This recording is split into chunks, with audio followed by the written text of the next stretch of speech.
कि हमारा first chapter संसाधन एवं विकास से संबंधित है। क्वेश्चन का आंसर बताने से पहले मैं आपको बता देती हूँ कि पीछे हमने क्या क्या पढ़ा।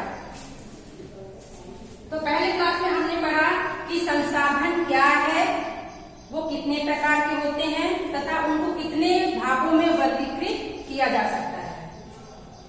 दूसरा हमने पढ़ा कि संसाधन संरक्षण क्या है, संसाधन का नियोजन हम कैसे करें ताकि वो आने वाली पीढ़ी को भी मिल सके।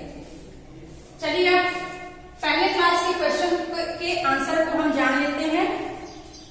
क्वेश्चन नंबर 1 था हमारा, संसाधन क्या है तथा हम इनको कितने भागों में वर्गीकृत कर सकते हैं। तो जैसा मैंने पहले ही बताया आपको कि हमारे पर्यावरण में पाए जाने वाली वह प्रत्येक वस्तु जो हमारी आवश्यकताओं की पूर्ति करती हो तथा जिसके लिए प्रौद्योगिकी उपलब्ध हो, यानी टेक्नोलॉजी उपलब्ध हो, तकनीक उपलब्ध हो, जिससे हम वस्तु को संसाधन में कन्वर्ट कर सकें। साथ ही वो आर्थिक रूप से संभाव्य हो और सांस्कृतिक रूप से मान्य हो, संसाधन कहलाता है। अब हम संसाधन को 4 भागों में वर्गीकृत कर सकते हैं। पहला उत्पत्ति के आधार पर, दूसरा विकास के स्तर के आधार पर, तीसरा स्वामित्व के आधार पर और चौथा विकास के स्तर के आधार पर। ठीक है, अब दूसरा प्रश्न देखते हैं। जैव और अजैव संसाधन का एक उदाहरण दीजिए। जैव संसाधन जो जीवों से बने होते हैं, जैसे हमारे पशु पक्षी है, वनस्पति है, मनुष्य है, वो हमने बताया था आपको। तो इसका एक उदाहरण जैसे हमने पशु दे दिया। और अजैव संसाधन का एक उदाहरण जो निर्जीव वस्तुओं से बने होते हैं, तो हमने इसमें चट्टान को दे दिया। आप कुछ भी आप जो उदाहरण देना चाहें दे सकते हैं। तीसरा है लौह अयस्क किस प्रकार का संसाधन है। तो सबसे पहले बच्चों हम जान लेते हैं कि अयस्क क्या है। वो किसी भी धातु का कच्चा रूप होता है जो कि धरती के अंदर से निकाला जाता है, तब वो अयस्क के रूप में रहता है। बाद में हम उसमें और सारे पदार्थों को मिक्स करके उसका परिपक्व रूप तैयार करते हैं। तो लौह अयस्क अगर हम एक बार यूज कर लेते हैं, एक बार उसको बना लेते हैं, दूसरे संसाधन में कन्वर्ट कर लेते हैं, तब वो दोबारा से अपने पहले रूप में नहीं जा सकता है। इसलिए लौह अयस्क अनवीकरणीय संसाधन है। चौथा क्वेश्चन था हमारा, ज्वारीय ऊर्जा किस प्रकार का संसाधन है। तो जैसा कि हम जानते हैं, जैसे जब तक ये धरती रहेगी तब तक सूर्य रहेंगे, हवा रहेगी और समुद्र का जो पानी है, जो उसमें ज्वार भाटा उठता रहता है, वो सब भी रहेगा। तो ये कभी खत्म होने वाला नहीं है। इसलिए ज्वारीय ऊर्जा पुनः पूर्ति योग्य या नवीकरणीय संसाधन है। पांचवा क्वेश्चन है, समाप्यता के आधार पर संसाधन कितने प्रकार के होते हैं। जैसा मैंने पहले ही बताया था कि समाप्यता यानी ये संसाधन खत्म होगा कभी या नहीं होगा, इस आधार पर संसाधन कितने प्रकार के हैं। तो हम देख लेते हैं कि समाप्यता के आधार पर हमारा संसाधन 2 तरह का है, एक नवीकरणीय, दूसरा अनवीकरणीय। नवीकरणीय जिसको हम फिर से नया बना सकते हैं और अनवीकरणीय जिसको हम फिर से नया नहीं बना सकते। छठा क्वेश्चन है हमारा, पार किस प्रकार का संसाधन है। पार किस तरह का संसाधन है। अगर आपने मेरे क्लास को ध्यान से सुना होगा तो आपको इसका आंसर पता होगा। ये पार सामुदायिक प्रकार का संसाधन है। पार्क को कोई एक व्यक्ति इस्तेमाल नहीं करता, एक व्यक्ति वहां घूमने फिरने खेलने नहीं जाता है। ये सरकार द्वारा बनाया होता है या हमारे समाज द्वारा बनाया होता है। इसको उस समुदाय के सब लोग इस्तेमाल करते हैं, इसलिए ये सामुदायिक संसाधन है। नेक्स्ट है भूमंडलीय तापमान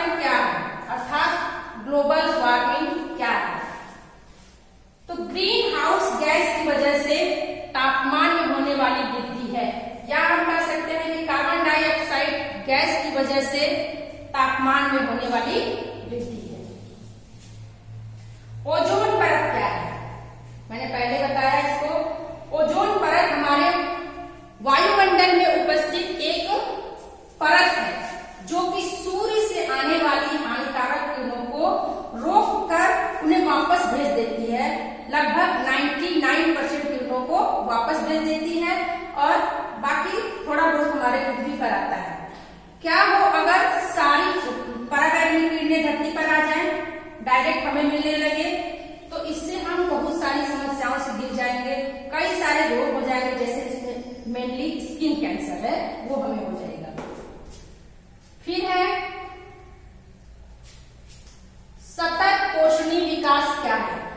सतत पोषणी विकास अर्थात संसाधनों का विकास तो हो लेकिन पर्यावरण को बिना नुकसान पहुंचाए और इस विकास में हम अपने आने वाली पीढ़ी को अनदेखा ना करें। ठीक है। नेक्स्ट हमारा क्वेश्चन है कि तेल संसाधन अगर खत्म हो जाए तो मानव जीवन पर उसका क्या प्रभाव पड़ेगा? आजकल हम देखते हैं कि हमारे जितने भी गाड़ी मोटर या फैक्ट्रियां या बहुत सारे काम हैं जो तेल से ही हो रहे हैं। अगर तेल संसाधन खत्म हो जाए तो इससे हमारा जीवन लगभग हमारा जीवन स्थिर हो जाएगा, यानी हमारा मूवमेंट बंद हो जाएगा। तो इस प्रकार हमने इस क्वेश्चन का आंसर देखा। अब हम अपने नेक्स्ट टॉपिक पे चलते हैं और उसको पढ़ते हैं।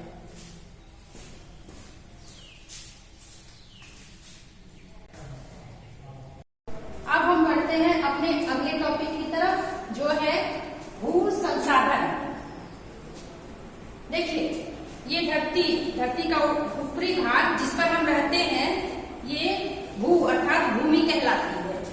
इस पर हम मनुष्य अनेकों क्रियाकलाप करते हैं। अगर हमको पेड़ पौधे लगाना हो तो हम इसी जमीन पर लगाएंगे, इसी भूमि पर लगाएंगे। हमारा जो जीव जंतु है वो भी इसी भूमि पर रहते हैं। हमारा मानव जीवन जो है वो भी इसी भूमि पर है। अगर हमें गाड़ी मोटर चलाना है तो भी हम इसी भूमि पर चलाएंगे और खेती करना हो तो भी हम यही भूमि पर करेंगे। अर्थात जो भू संसाधन है वो सबसे मोस्ट इम्पोर्टेंट संसाधन है। इसके बिना जीवन का निर्वाह नहीं हो सकता। अब हम देखते हैं कि हमारा जो भू संसाधन है वो कितने क्षेत्रों में बटा हुआ है। हम अपनी ये भूमि का जो ऊपरी भाग देखते हैं ये एक जैसा नहीं है। कहीं पर पर्वत है, कहीं पर पठार है, कहीं पर मैदान है। तो ये कितने प्रतिशत भागों में तीनों डिवाइड है वो देख लेते हैं। हमारा जो मैदानी एरिया है ये 43% है। इसमें मैक्सिमम भारत का उत्तरी भाग आ जाता है। दूसरा है पर्वतीय भाग, ये 30% है। तीसरा है पठारी भाग, प्लेट्यू, ये 27% है। ठीक है, ये तो हो गया कि हमने इनको 3 क्षेत्रों में बांटा। अब हम देख लेते हैं कि भूमि के कितने प्रकार हैं। तो यहां पर मैंने कुछ भूमि के प्रकार को लिखा हुआ है, आइए देखते हैं। वन भूमि, ये ऐसी भूमि होती है, ये ऐसी भूमि होती है जिसमें पेड़ पौधे लगाए जाते हैं, या इसको हम कह सकते हैं कि ये जंगली भूमि होती है। ठीक है। दूसरी है बंजर भूमि। ये भूमि किसी काम की नहीं होती है, ना ही इसमें खेती बाड़ी होती है और ना ही हम पेड़ पौधे लगाते हैं। तीसरा है गैर कृषि योग्य भूमि। गैर कृषि योग्य भूमि अर्थात इस भूमि में हम खेती नहीं करते हैं, बल्कि ऐसी भूमि पर सड़कें और इमारतें होती हैं। चौथा है अस्थायी चारागाह। इसमें वैसी भूमि आती है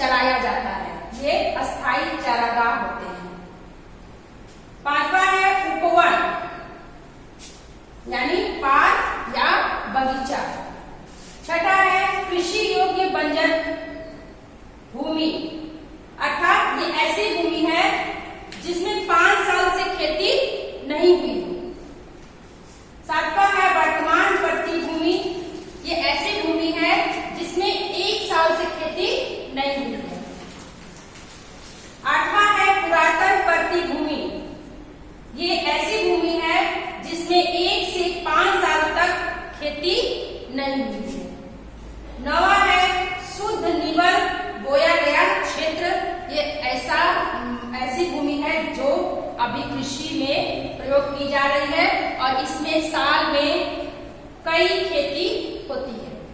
ठीक है, तो ये तो रहा हमारा भू संसाधन कि वो क्या है और कितने प्रकार का होता है।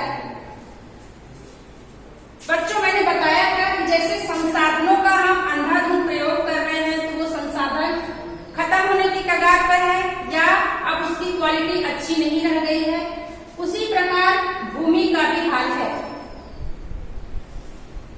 बहुत सारे ऐसे कारण हैं जिससे हम भूमि की उर्वरता को कम करते जा रहे हैं, जिसको हम कहते हैं भू निम्नीकरण। तो आइए उसको भी हम लोग देख लेते हैं।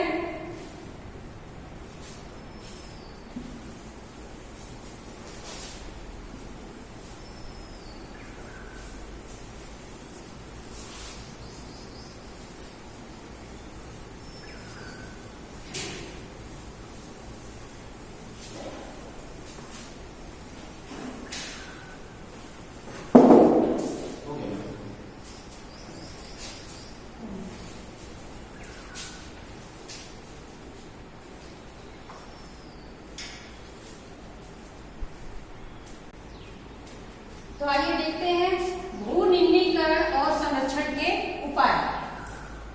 देखिए, भूमि जो है उसका उपयोग हमारे पूर्वज करते आए हैं और हमारे आने वाली पीढ़ियां भी करेंगी। इसलिए हमें भूमि की उर्वरता को बनाए रखने का प्रयास करना है। भू निम्नीकरण का अर्थ होता है मिट्टी की उपजाऊपन का खत्म हो जाना। अगर मिट्टी ही उपजाऊ नहीं रहेगी, उसमें पोषक तत्व नहीं रहेंगे, तो उस पे उगाए जाने वाले सब्जी या पेड़ पौधे नहीं अच्छे से ग्रोथ करेंगे। तो भू निम्नीकरण होता कैसे है, पहले ये जान लेते हैं। पहला कारण है वनों की कटाई।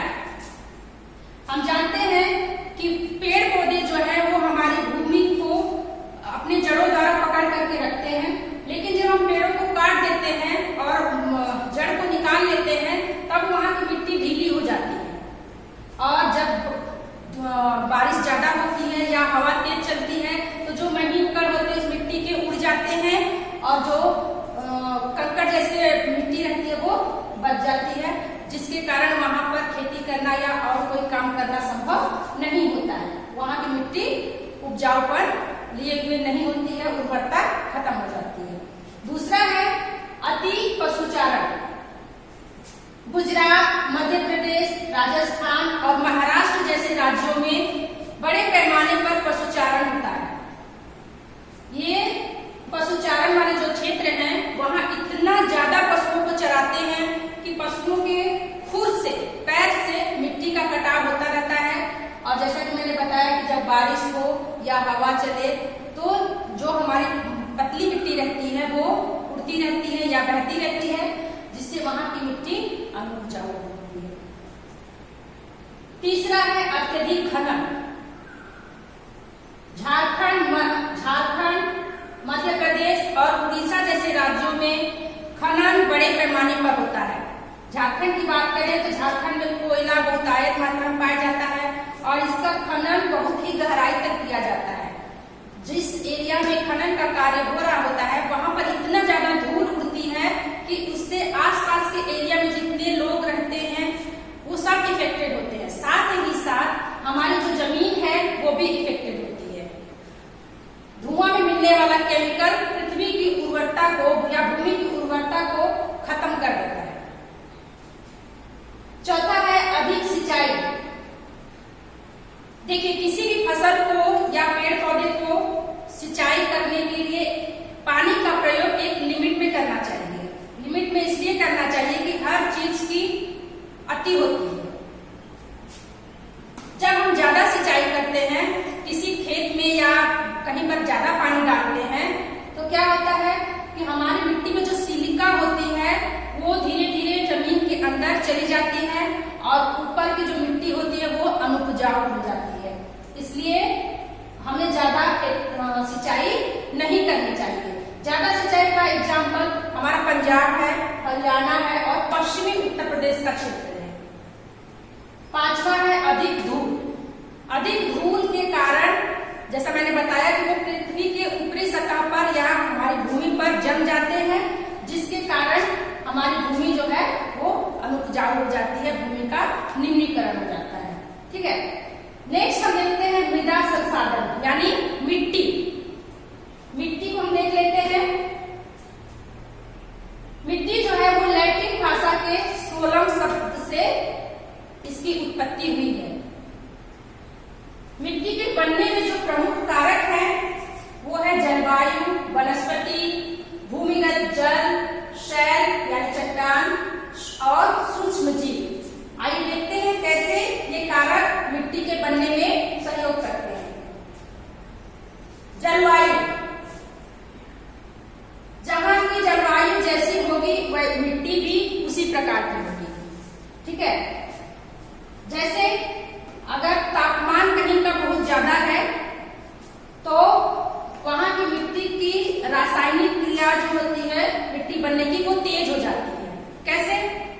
जैसे मान लीजिए कि कोई पहाड़ी एरिया है या कोई चट्टान है, अगर वहां पर ज्यादा गर्मी पड़ेगी, ज्यादा ताप मिलेगा उसको, तो चट्टानें फैलती हैं, फिर ठंडा मौसम होने से सिकुड़ती है। तो ऐसे फैलते और सिकुड़ने के कारण चट्टान टूटती है और छोटे छोटे भागों में विभाजित हो जाती है। फिर वो कालांतर में धीरे धीरे घिसते घिसते मिट्टी का रूप ले लेती है। इसी तरह वर्षा है, उसमें तो वर्षा भी जहाँ ज्यादा होती है, जिस एरिया में वर्षा ज्यादा होती है वहां की मिट्टी भी उसी प्रकार की हो जाती है। वहां की मिट्टी उपजाऊपन लिए हुए नहीं रहती है। जैसे हमारा केरल का दक्षिणी भाग, केरल का जो दक्षिणी भाग है वहां पर वर्षा अधिक होती है और ज्यादा वर्षा के कारण मिट्टी में जो सिलिका होती है वो धीरे धीरे रिस करके जमीन के अंदर चली जाती है और ऊपर छाड़ जैसी मिट्टी रहती है। ऐसी मिट्टी में खेती करना संभव नहीं होता है, इसलिए वहां पर झाड़ वाले पौधे लगाए जाते हैं, जैसे चाय है, काजू है, रबड़ का पेड़ है, ये सब लगाया जाता है। नेक्स्ट है वनस्पति। अब वनस्पति कैसे हमारी मिट्टी के बनने में सहयोग करती है? तो वनस्पतियां जो है वो वनस्पति और जीवों का अंश जब मिट्टी के ऊपर पड़ता है तो धीरे उसमें धरती के अंदर जो सूक्ष्म जीव रहते हैं वो धीरे धीरे वनस्पति को और जीवांशों को नष्ट करते हैं और उसे मिट्टी बनने में सहायता प्रदान करते हैं। फिर है इसमें तीसरा है आपका भूमिगत जल। भूमिगत जल जो है वो मिट्टी के उपजाऊपन को बनाए रखता है, उसमें नमी मेंटेन करके रखता है। ठीक है, चौथा है शैल। जैसा कि मैंने बताया चट्टानें जो है वो भी मिट्टी के बनने में भूमिका निभाती हैं। मैंने बताया कि वो टूट टूट कर छोटे टुकड़ों की विभाजित होती है और फिर घिसते घिसते मिट्टी का रूप लेती है। पांचवा है सूक्ष्म जीव। मिट्टी के बनने में सूक्ष्म जीवों का बहुत बड़ा हाथ है। जैसा कि मैंने बताया कि वो वनस्पतियों और जीवांशों के अंश को सड़ा गलाकर मिट्टी में तब्दील कर देती है। चलिए, ये तो हो गया कि भूमि क्या है और निम्नीकरण के कारण क्या है। और हमने इसमें एक चीज नहीं बताया कि भू निम्नीकरण का संरक्षण कैसे करें।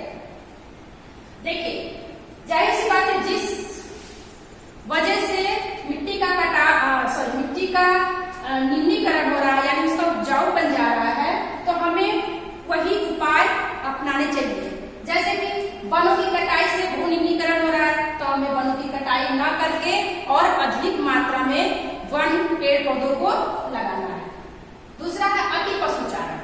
देखिए, अगर पशुओं को चराना जरूरी है तो थोड़े समय के लिए, ये नहीं कि पूरा दिन एक खेत में छोड़ दिया तो पशु वहीं पर चर रहे हैं, वैसा नहीं करना चाहिए। थोड़े समय के लिए, फिर उसके बाद दूसरी जगह पे पशुओं को चराने के लिए ले जाना चाहिए या संभव हो तो नहीं चराना चाहिए ज्यादा। ठीक है। तीसरा है अत्यधिक खनन। ज्यादा खुदाई नहीं करनी चाहिए। सरकार का एक मानक स्तर है कि इतना अंदर तक ही खुदाई होनी चाहिए, तो हमें उस मानक पे खरा उतरना चाहिए। ज्यादा लालच करके ज्यादा खुदाई नहीं करना चाहिए, इससे हमारी पृथ्वी का अस्तित्व भी खतरे में आएगा। नेक्स्ट है अधिक सिंचाई। तो मैंने बताया कि अति किसी चीज की भी अच्छी नहीं है। अगर हमें पृथ्वी की उर्वरता बनाए रखनी है, बचाए रखनी है, तो हमें एक लिमिट मात्रा में सिंचाई करनी होगी, उतनी ही सिंचाई करनी होगी जितना हमारे खेतों को जरूरत है या हमारे पेड़ पौधों को जरूरत है। फिर है अधिक दूर, कोशिश करना चाहिए कि जिस एरिया में खुदाई हो रही है वहां डस्ट ना उड़े। हालांकि ये संभव नहीं है, लेकिन फिर भी प्रयास करना चाहिए कि ना। अब हम देखते हैं मिट्टी के बारे में हमने पढ़ लिया। देखते हैं मिट्टी कितने प्रकार की होती है। मिट्टी मुख्यतः 5 प्रकार की, 6 प्रकार की हमने दिखाया है। जलोढ़ मृदा, काली मृदा, लाल और पीली मृदा, लैटेराइट मृदा और मरुस्थलीय मृदा और वन मृदा। ठीक है, तो इसमें इन 6 प्रकार की हम मिट्टियों के बारे में पढ़ेंगे। आइए देखते हैं।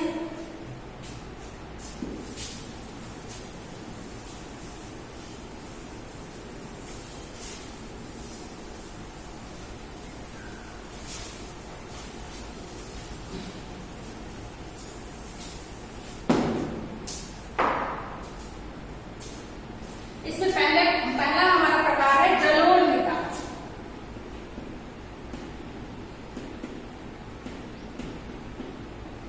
देखिए, जो हमारा जलोढ़ है ये 2 शब्दों से बना है, जल प्लस ओढ़। जल का मतलब पानी, ओढ़ का मतलब प्रवाहित होना।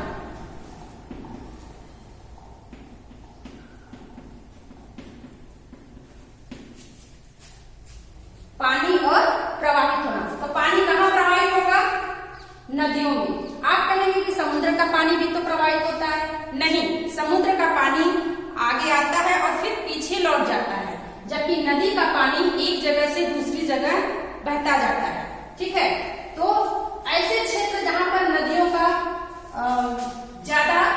की संख्या ज्यादा हो वहां पर ये जलोढ़ मृदा पाई जाएगी। अब नदियों की संख्या कहाँ ज्यादा है? तो नदियों की संख्या हमारे भारत के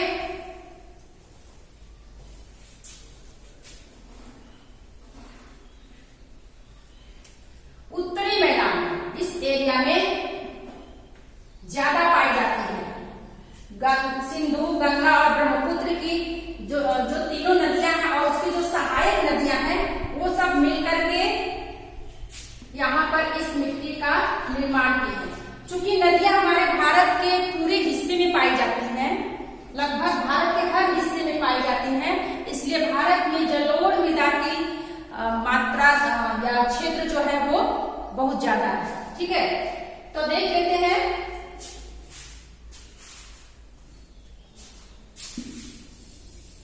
कि इस जलोढ़ मृदा की क्या क्या विशेषता है। चूंकि नदियों के द्वारा इस मिट्टी का निर्माण हो रहा है तो ये मिट्टी बहुत ही उपजाऊ होती है, अतः जलोढ़ मृदा वाले क्षेत्रों में खेती अधिक की जाती है। और चूंकि खेती अधिक होती है तो उद्योग भी अधिक लगते हैं, जिसके कारण वहां जनसंख्या घनत्व अधिक होता है। ठीक है, अब ये जलोढ़ मृदा 2 प्रकार की होती है, एक है बांगर, दूसरा है ठागर। देखिए, जब नदी ऊंचे स्थान से बहना शुरू करती है तो वो अपने साथ साथ अवसादों को लेके चलती है। अवसाद मतलब इसमें कंकड़, पत्थर, बालू, बजरी सब हो गए, उनको लेकर के चलती है। तो जब वो शुरू करती है चलना तो उनकी स्पीड बहुत ज्यादा होती है, नदियों की स्पीड ज्यादा होती है, जिसके कारण वो जो अवसाद होते हैं वो रगड़ खाते हुए एकदम नीचे आते हैं। ठीक है, और नीचे आते आते जब ये मैदानी एरिया में प्रवेश करते हैं तब ये इनकी गति थोड़ी कम हो जाती है। तो ये क्या करते हैं, बड़े से छोटा ऐसे करते हुए अवसादों को जमा करते हैं। तो एक जगह मिट्टी का जमाव हो जाता है, तो फिर जब दोबारा से वो दूसरा अवसाद आता है तो ये मिट्टी उसके फिर ऊपर चढ़ जाती है। तो नीचे वाली पुरानी मिट्टी को हम बांगर करते हैं और ऊपर वाली नई मिट्टी को जो नदियों द्वारा प्रवाहित करके लाई गई है उसको हम खादर करते हैं। तो ये मिट्टी मुख्यतः गंगा के मैदान और डेल्टाई समुद्र के पहले वाले क्षेत्र में, डेल्टाई क्षेत्र में ये पाई जाती है। ठीक है, दूसरी हम देखते हैं काली मृदा।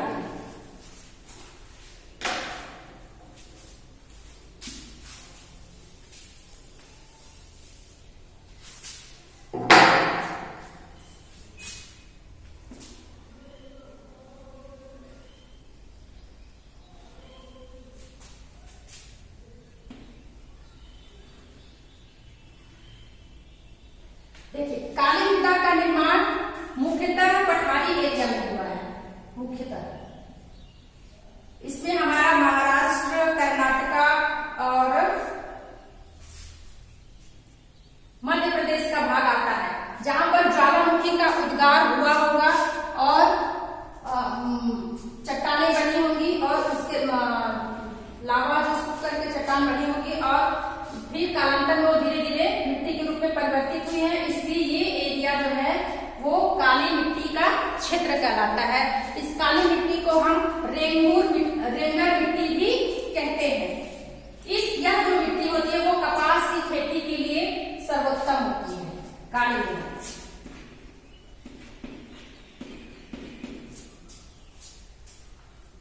इनके अलावा ये मिट्टी गोदावरी और कृष्णा नदियों के घाटियों पर भी पाई जाती है।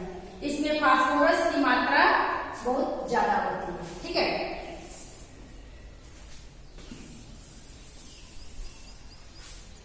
अब हम आते हैं तीसरा नंबर, लाल और पीली मृदा।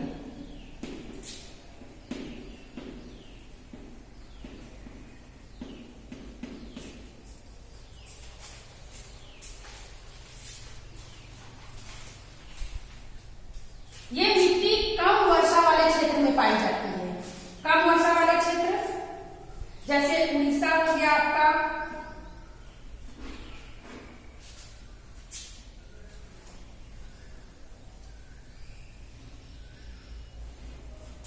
उड़ीसा हो गया, छत्तीसगढ़ हो गया और आपका पश्चिमी घाट, इस एरिया में ये मिट्टी पाई जाती है।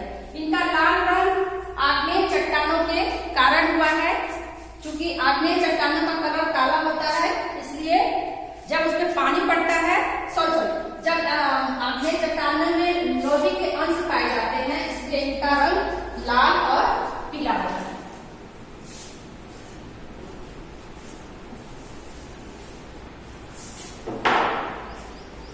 चौथी प्रकार की हमारी मिट्टी है लैटराइट मिट्टी।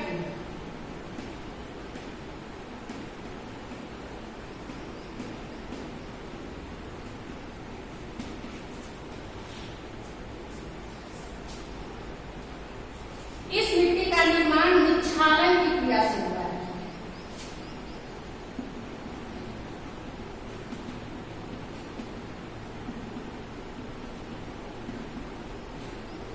अब आप कहेंगे निक्षालन क्या है, तो ऐसे क्षेत्र जहां पर वर्षा बहुत ही अधिक मात्रा में होती है, तो वहां की जो सिलिका होती है, सिलिका वो धरती के नीचे चली जाती है और ऊपर छाप जैसी मिट्टी रह जाती है।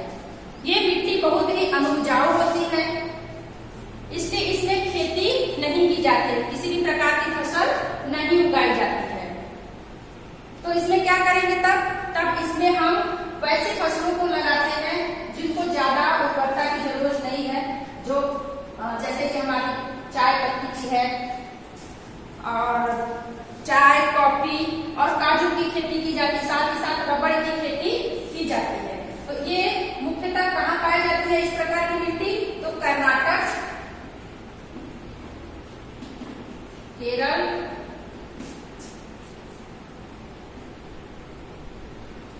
तमिलनाडु और उड़ीसा में ये मिट्टी पाई जाती है। अगर इस मिट्टी में मान लीजिए खेती करना जरूरी ही है, तो हम उर्वरक डाल करके ही इसमें खेती करेंगे। ठीक है,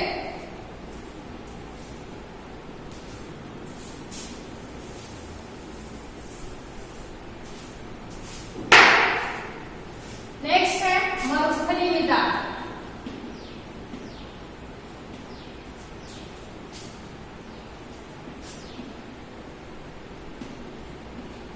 जैसा कि नाम से ही पता चल रहा है कि ऐसी मिट्टी मरुस्थलीय एरिया में पाई जाती है और मरुभाग के मरुस्थल कहाँ मिलता है, राजस्थान। मुख्यतः राजस्थान और उसके आसपास के थोड़े बहुत एरिया में मिलती है। ये मिट्टी का रंग लाल और भूरा होता है। का रंग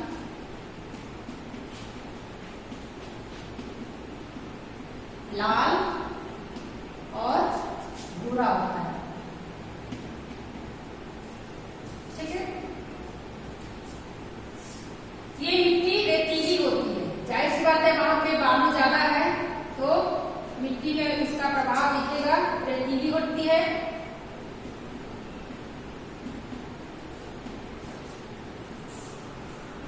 इसमें भी ह्यूमस की मात्रा कम होती है।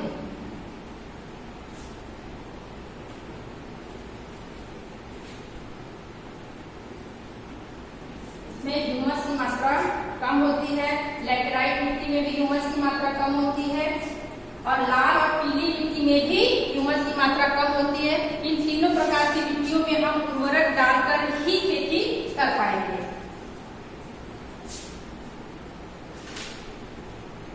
और लास्ट हमारा है वन मृदा।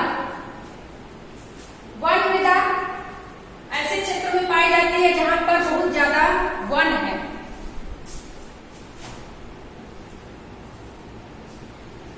जब वनों की पत्तियां नीचे गिरती हैं और सड़ती हैं तब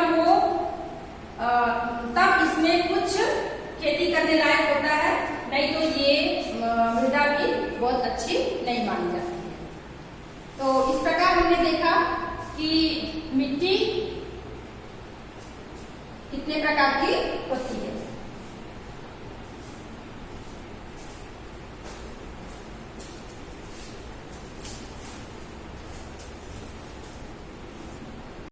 अब हम देखते हैं मिट्टी का कटाव। तो मिट्टी के कटाव के भी वही कारण है जो भूमि कटाव के कारण थे, जैसे वनों की कटाई, अति पशुचारण, अत्यधिक खनन, अधिक सिंचाई इत्यादि। तो हम ऐसा क्या करें कि मिट्टी का कटाव ना हो, तो उसके लिए हम कुछ उपाय अपना सकते हैं। जैसे ढालू क्षेत्रों में सीढ़ीदार खेती करना। ढालू क्षेत्र मतलब इस तरह के क्षेत्रों में सीढ़ीदार खेती करना ताकि पानी खेतों से बाहर बहकर ना जाए, इस तरह। दूसरा है खेतों की समुच्च प्रकार की जुताई करना। खेतों की इस प्रकार से जुताई करना जिससे पानी खेतों के बाहर बह करके नहीं जाएंगे और मिट्टी का कटाव नहीं होगा। फिर है फसलों के बीच में घास की पट्टी लगाकर। हम खेतों के बीच में, ढालों वाले खेतों के बीच में घास की पट्टी लगा करके मिट्टी का कटाव रोक सकते हैं। फिर है पेड़ लगाकर। हम खेतों के किनारे किनारे झाड़ीदार पौधे लगाकर मिट्टी के कटाव को रोक सकते हैं। तो इस प्रकार हमारा आज का अध्याय वन संसाधन एवं विकास पूरा हुआ। आइए एक बार हम देख लेते हैं कि इस पूरे चैप्टर में हमने क्या क्या पढ़ा।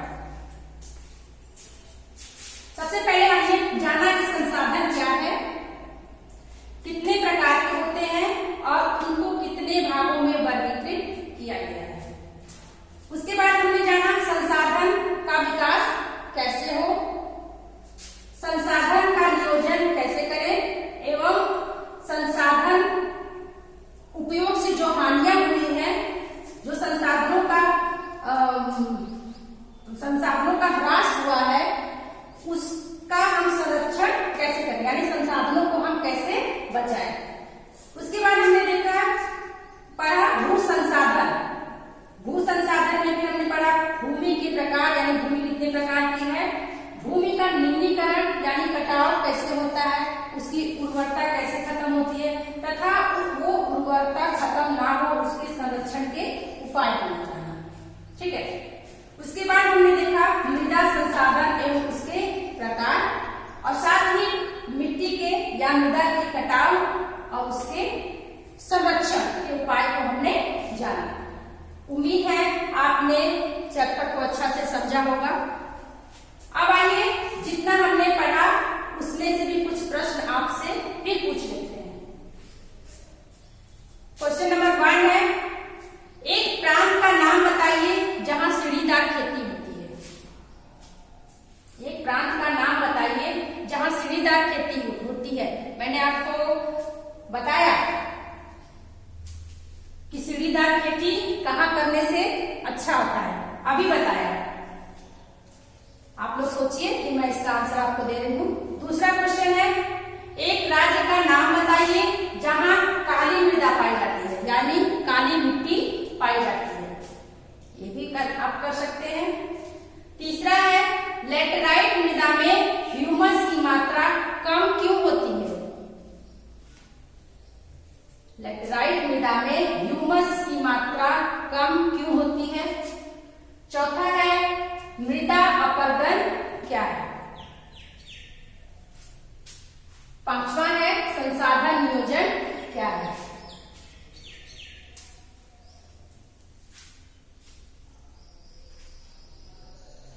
अगर आपने मेरे पढ़ाई हुई बातों को ध्यान से सुना होगा तो आप शायद इसका आंसर अब तक खोज भी चुके होंगे। तो आइए हम जान लेते हैं और देखते हैं कितना आपने सही बनाया है। एक प्रांत का नाम बताइए जहां सीढ़ीदार खेती होती है। तो मैंने बताया कि सीढ़ीदार खेती कहाँ होगी? ऐसे क्षेत्र में होगी जो ढालू है, जो पहाड़ी एरिया है, उधर में सीढ़ीदार खेती होगी। क्यों होगी? ताकि वर्षा का पानी एकदम से बह करके खेतों के बाहर न निकल जाए, वो पानी खेतों में टिका रहे, इसलिए सीढ़ीदार खेती होगी। तो ऐसा एरिया उत्तराखंड।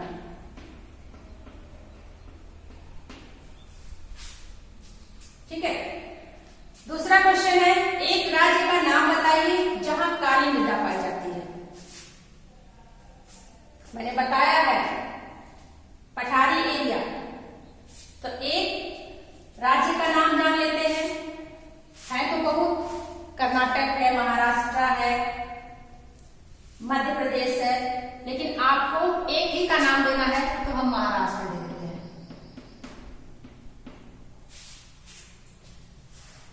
तीसरा है, लैटेराइट मृदा में ह्यूमस की मात्रा कम क्यों होती है? लैटेराइट मिट्टी वहीं पाई जाती है जहां पर टेम्परेचर बहुत अधिक होता है। अत्यधिक टेम्परेचर के कारण ही जो खनिज पदार्थ, जो ह्यूमस के अंश होते हैं वो नष्ट हो जाते हैं और मिट्टी क्षारीय हो जाती है। तो किसके कारण हो जाएगा? लैटेराइट मृदा में ह्यूमस की मात्रा किसके कारण कम पाई जाती है? तो तापमान के कारण, अत्यधिक तापमान के कारण। मृदा अपरदन क्या है? मृदा अपरदन का मतलब मिट्टी का कटाव। पांचवा क्वेश्चन है, संसाधन नियोजन क्या है? संसाधन नियोजन क्या है? तो इसका आंसर होगा संसाधनों का उचित उपयोग।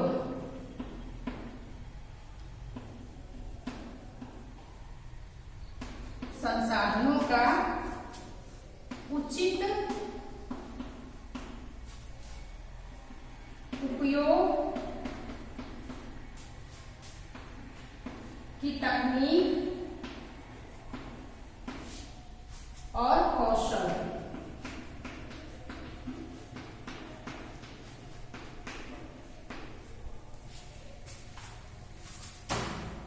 संसाधन नियोजन क्या है? संसाधनों